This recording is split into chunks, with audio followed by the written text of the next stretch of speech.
Sveiki, čia Lietuva galim. Pasakojame įkvepiančias verslo sėkmės istorijas ir suteikiame informacijos, ką reikia daryti, norint kurti savo verslą. Daiktų viešbutį sukūrė noras atvežti į Lietuvą daiktus ir interjero detalės, kokių čia nebuvo. Pasirodo, tai ne veltui. Mes labai galvojame, kaip pristatyti tuos įdomius daiktus, kurie atvyksta į Lietuvą ir laukia savo šeimininko, nes realiai jie pas mus gyvena, mes juos gėdome ir prižiūrime tol, kol jie neiškeliauja į tikrus namus. Iš tikrųjų buvo asmeninės lėšos, padėjo mums tėvai ir pačios kažkiek turėjom, tai tikrai, nes mes plėtėmės realiai. Buvo pati piko viršukalnė to aukštojo, kai visi pirko ir visiems visko reikėjo, tai mes iš tikrųjų tiesiog pasiūlėme žmogui ir mums pavyko. Aš gal iš tų žmonių, kur matau galimybės. Tai visko buvo bangos ir vėl dėl ko atsirado tų daugiau veiklų. Pirma, aišku, iš poreikio, kad vidus sako, kad tu negali vien pirkti, parduoti, o kitas yra iš plataus kampo žiūrėjimo, kad tu matai galimybės, tiesiog bendrauji su žmonėm ir tu vertini, ką tu iš jų gali paimti ir ką gali jiems duoti.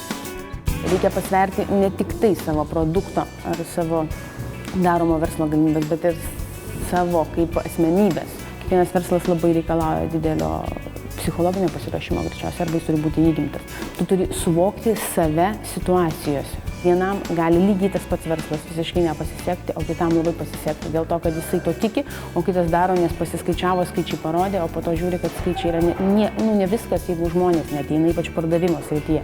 Tu turi turėti kažkokį santykį su publika, su klientais, gaudyti situacijoje. Kaip tu tai pristatysi? Atvežti ir padėti į lentyną, tai yra tikrai ne viskas.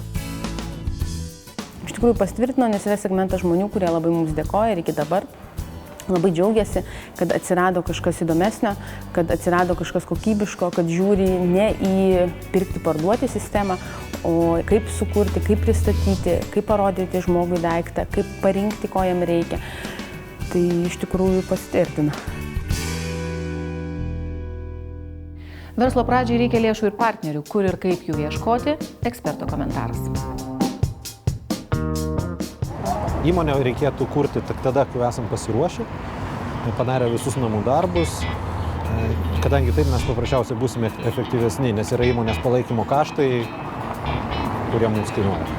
Kokį įmonės įkūrimo modelį pasiimti? Yra daugybė variantų, kuriuos mums siūlo valstybė, ką jūs patartumėte rinktis?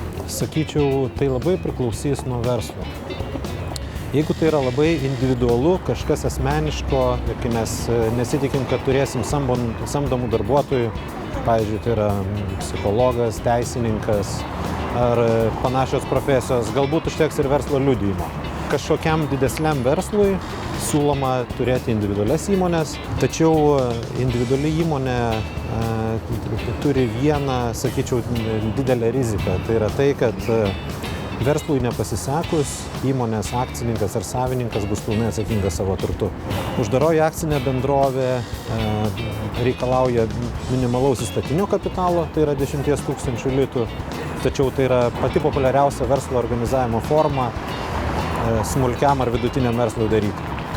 Iš ko turi susidėti įstatinis kapitalas, kaip jį formuoti ir iš kur jį gauti? Mes visi žinome, kad pradiniam kapitalui reikės pinigų, tačiau kas galbūt yra ne visiems žinoma, yra tai, kad be minimalaus reikalaujamo įstatinio kapitalo kitą dalį įstatinio kapitalo galima įnešti turtu. Teoriškai galima ir pasiskolinti įstatiniam kapitalui. Tačiau be to, kad tai būtų labai sunku padaryti, mes dar ir susidurtumėm su rizika, kad verslui nepasisekus, mes ne tik neturėsime savo verslo, bet dar ir liksime kažkam skolingi. Nereikėtų pamiršti, kad verslo pradžia tai nėra tik įstatinio kapitalo suformavimas. Mums reikės lėšų ne tik pradėti verslą, bet ir kasdieniai veiklai palaikyti. Tai yra, mums reikės ir apyvartinio kapitalo. Jeigu tų pinigų verslo startui ir būtinoms investicijoms neužtenka, visą laiką galima pasitikrinti verslo idėją su savo draugais, pažįstamais verslininkais galbūt, kurie patikės jūsų verslo idėją ir kažkiek prie to prisidės. Po savaitės dar viena įkvepianti lietuviško verslo sėkmės istorija. Iki.